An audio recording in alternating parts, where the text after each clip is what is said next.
Walang laman ng kafeterya, nilulunod ng maputlang ilaw ng mga neon. Mag-isa sa kanyang mesa, dahan-daang kumakain si Liam ng maligamgam na rasyong gawa sa sintetikong protina, nakatitig sa ekranong nakasabit sa pader. Sa V-Stream News, isang mainit na tinig ang nagbabalita ng pangyayari, kinumpirma ng kumpanyang Mythogenia ang tagumpay ng isang banal na inkubasyon. Matapos ang 6 na taon ng digital na gestasayon, ang kanilang online na kultong AI, si Clarity, ay nakalikha ng sapat na pananampalataya upang magluwal ng isang Diyos.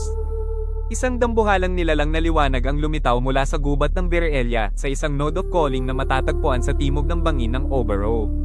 Nakangiting sabi ng tagapagbalita, sa inyong pananampalataya, isinilang si Auntie Rios.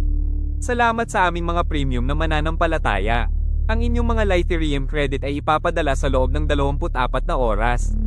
Kaluwalhatian sa inyo. Sa ekran, dahan-daang bumangon ng isang napakalaking anyo sa ibabaw ng kumikislap na kanopya. May mga katangiang Griego ang Diyos, tila hango sa mga lumang alamat.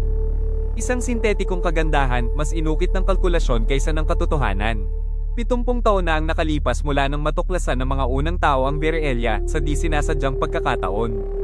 Sa mga gubat nito, natagpuan nila ang mga dambuhalang estatwa, sina Zeus, Vishnu, Odin, inuukit sa bato na parang mga peklat ng isang mundong hindi kailanman nakakita ng sangkatauhan. Hanggang sa isang araw, may Diyos na bumangon. Buhay. Isinilang mula sa isang kusang kalto na nabuo sa daigdig.